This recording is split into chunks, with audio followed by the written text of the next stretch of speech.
Hey guys, this is Locke. This is my review of Oberon. And before I get into the review, I actually want to talk about something that I'll be doing later at the end of the video. I'm actually going to show you a build where Oberon can actually be invulnerable for a while he's doing damage. It's because of the special skill that he has and the special passive tracer and his jump skill. But I will get into that in a little bit. But if you want to know about this uh, basically crazy way that he can actually be invulnerable while doing damage almost permanently with the right setup, stick around. But for his review, he is definitely a fantastic unit. He's capable of doing a lot of things. He has very good offensive and defensive stats and skills. For his defensive skill, it's actually this one, Purple Dragon Shield, that makes him really good. It's basically a shield similar to Gilgamesh, except it doesn't have a cast time to use. No, it does have a cast time, my bad.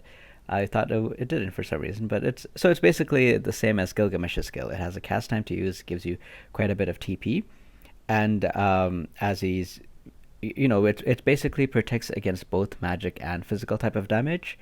It reduces the incoming damage by 50% for 3 different hits.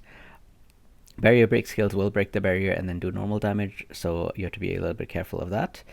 Um, I really like this skill called Halting Spear, which has like a 25% chance to stop.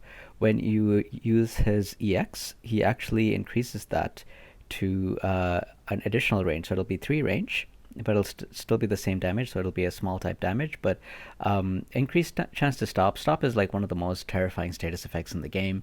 If you manage to land a stop, you usually win the game. And with range 3, it's the same range as his EX 25 skill, 3 range in the same kind of like cross shape formation. He can attack diagonally.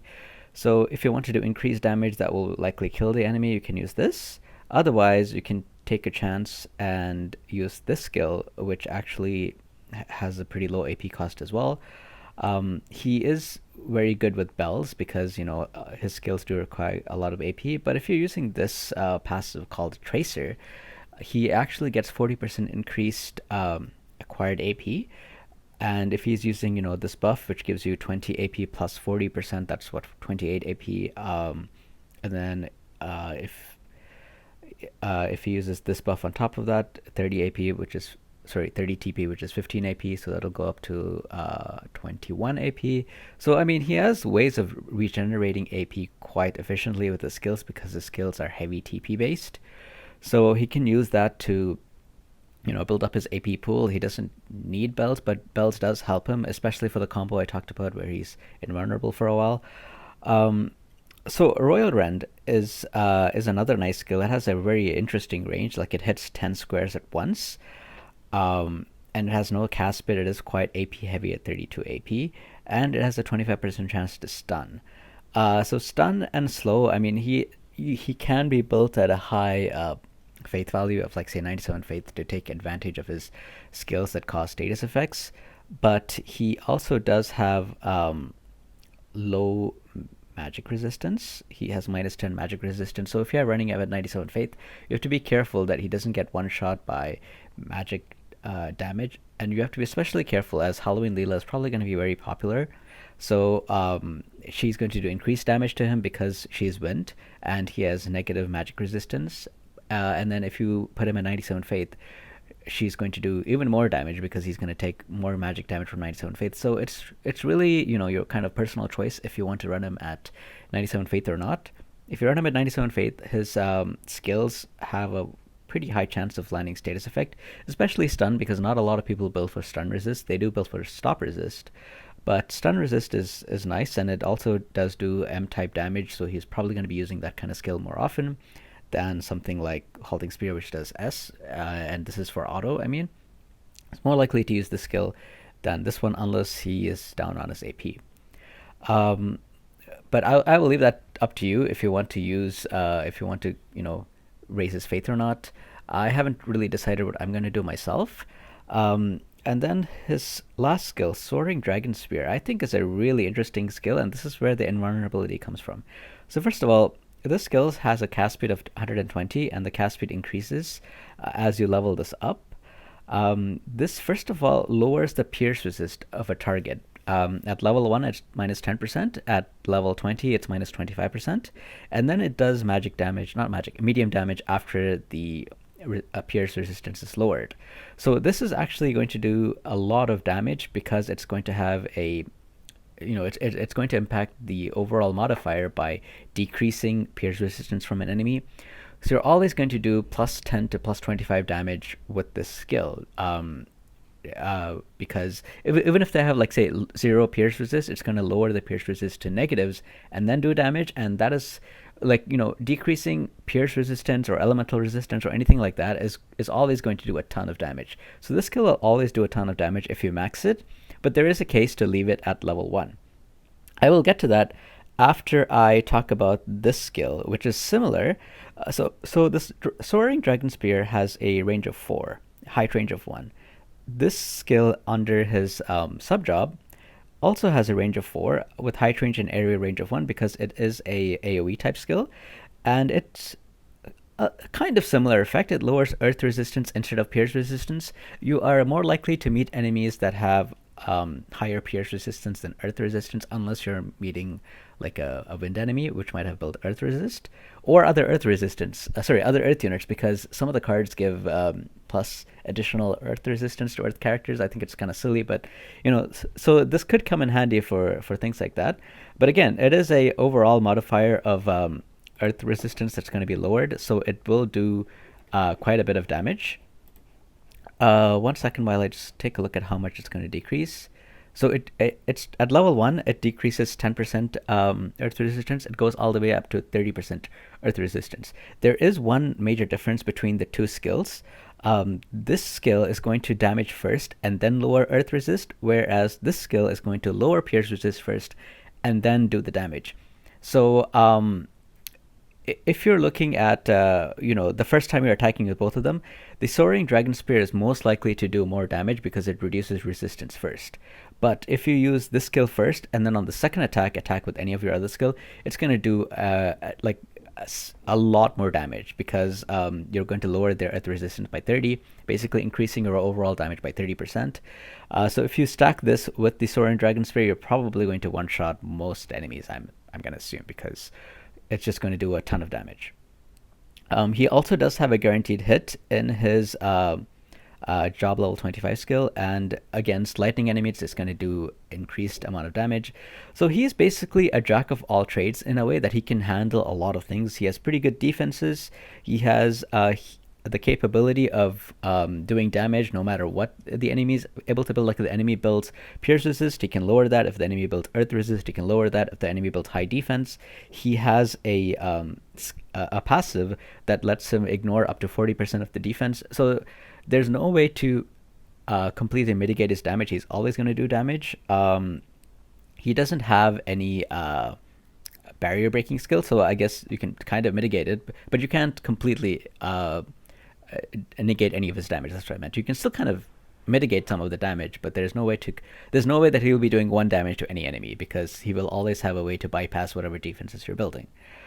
So about the invulnerability. So the reason I wanted to save this for the end is because it's pretty technical to talk about, but it's going to be like really easy to do this on manual. But I know a lot of people play auto, so it is still possible to do on auto with the correct setup, but it does require quite a bit of work, and there is some luck involved as well. So first of all, I'm going to explain the mechanics, right? So if you look at the skill, it has a cast speed of 120. And basically when you are jumping in the air, you can't be targeted. You stay in the air, and only when you come down can you be targeted by enemies again. So in the past, I've talked about other units, like for example Dwayne. I'm just going to go to him to talk about him.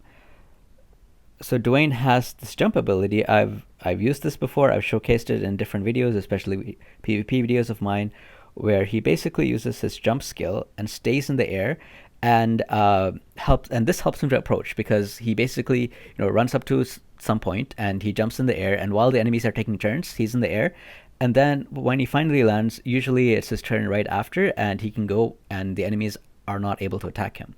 So the disadvantage with using jump is that first of all, there's an AP cost involved. Second of all, it only has a range of 2, so he's usually in the air, but he's not really doing any damage. He can't buff and then jump. So the action that he's using that turn is to jump, and basically it's a tool that lets him approach people.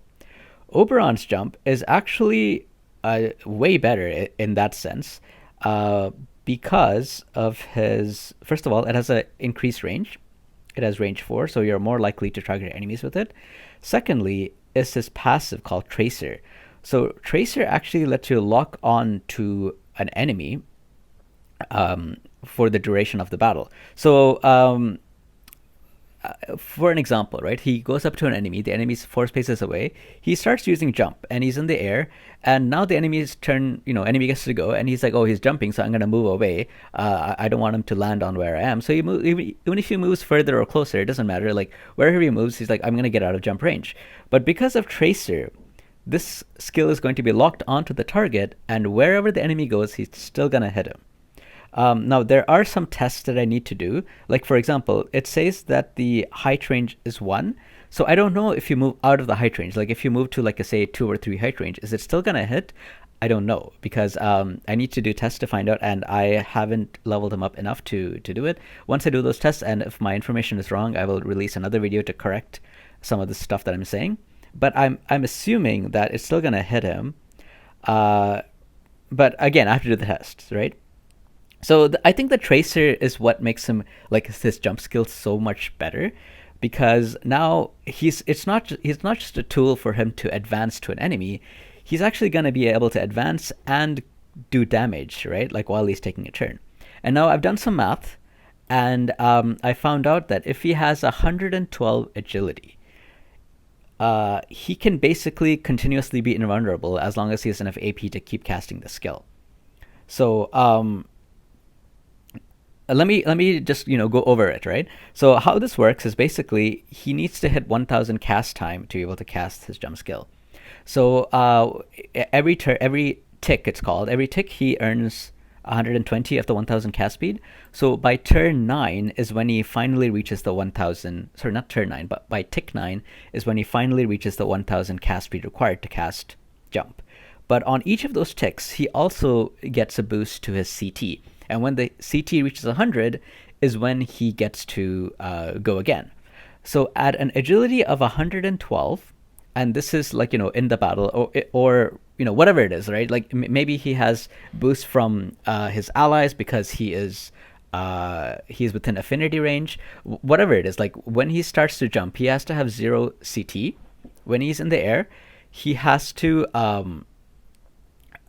he has to have 112 agility for him to waste 9 ticks before he goes again. So basically, the action is going to look like this.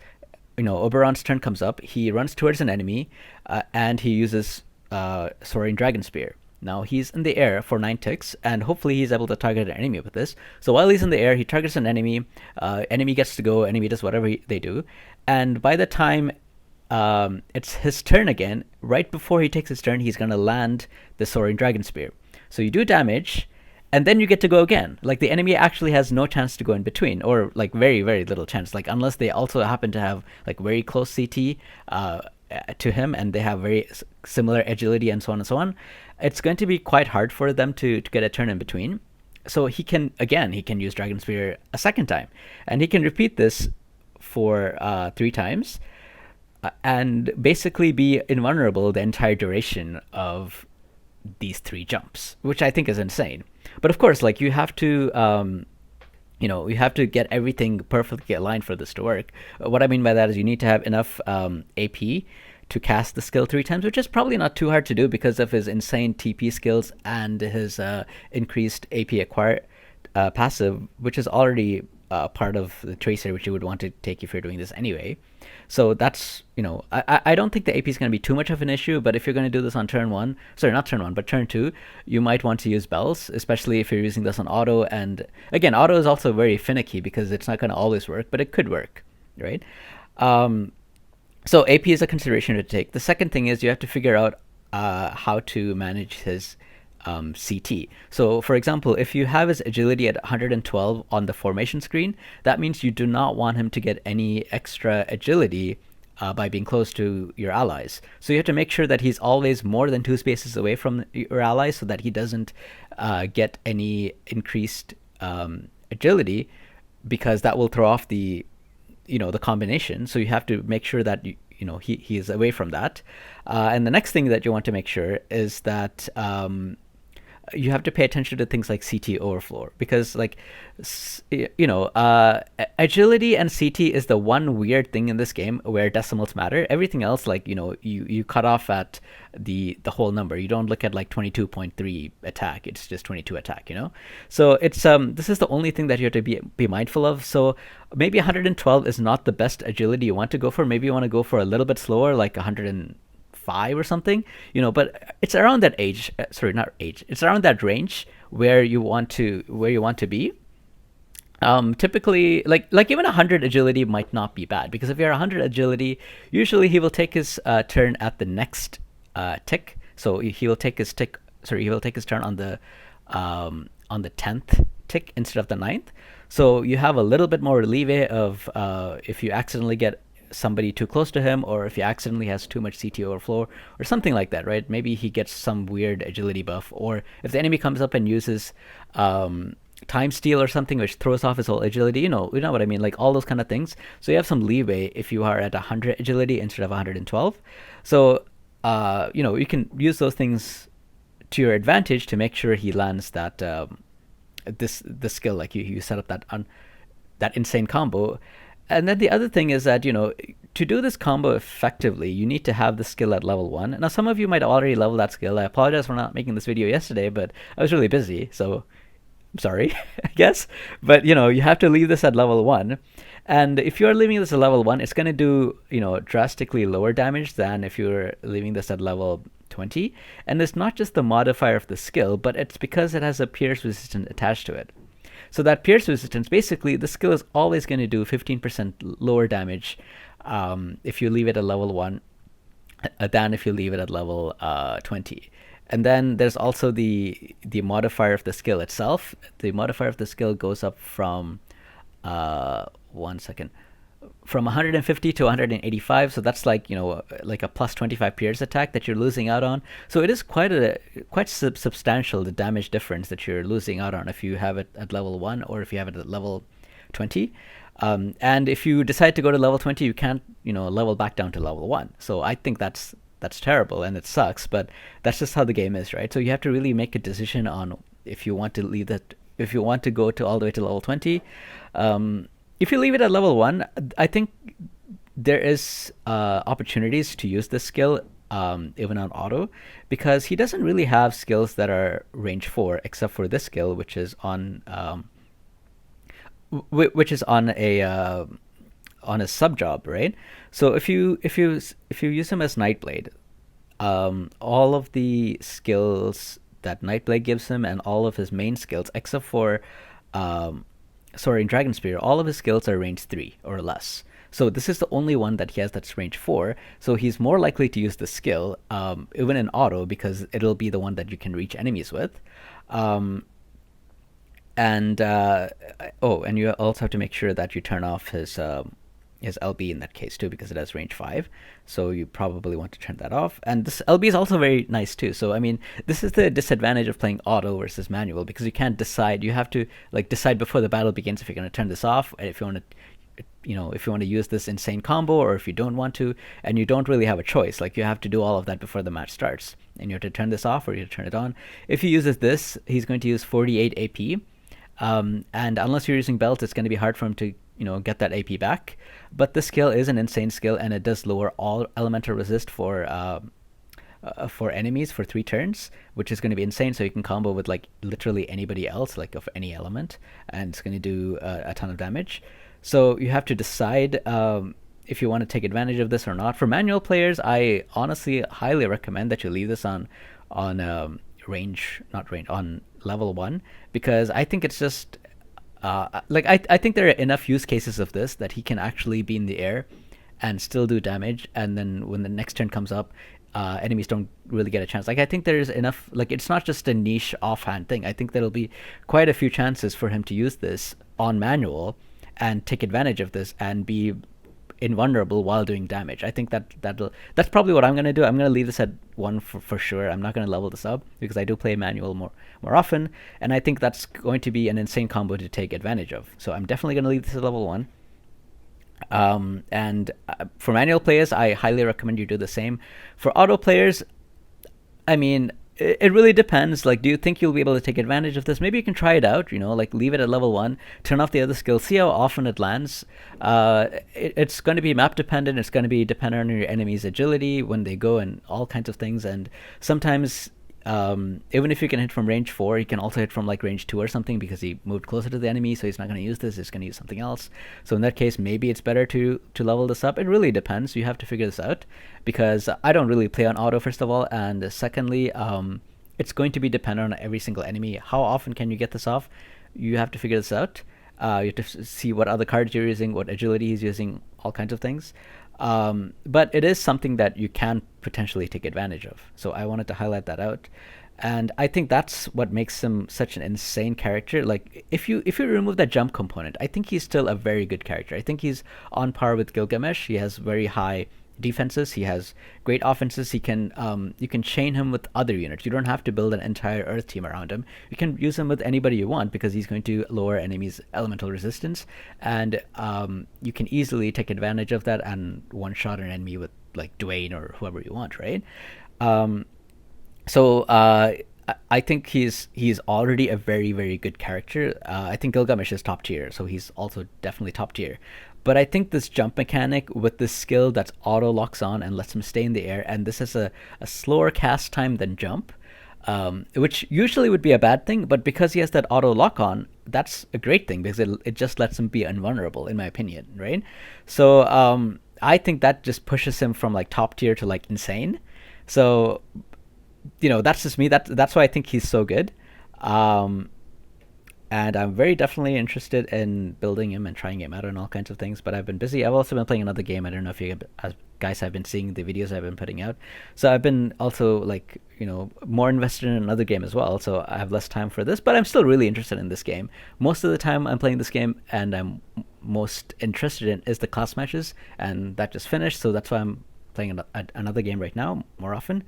But I'm definitely going to be building this guy. I'm definitely going to be taking advantage of him, and I'm definitely going to, show off more of his videos, right?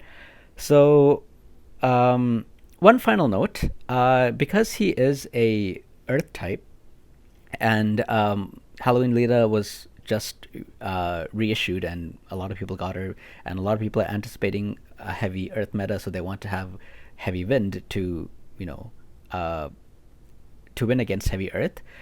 It's a good idea to pair him with Victora because both of them do pierce damage. You can put like pierce up cards. You can also put Titan. So sorry, not the Titan Esper, Titan Vision card, and you can put that on Victora if you want, or you can put it on Oberon too. Here it is. Because this card will increase the actually no, you can't put it on Victora. But you can put it on Oberon because it's going to do it's going to give him an additional 30% attack. So you can put it on Oberon. He will have increased Pierce attack plus 30% attack, and then he will also get the Man-Eater, which is going to affect both him and Victora.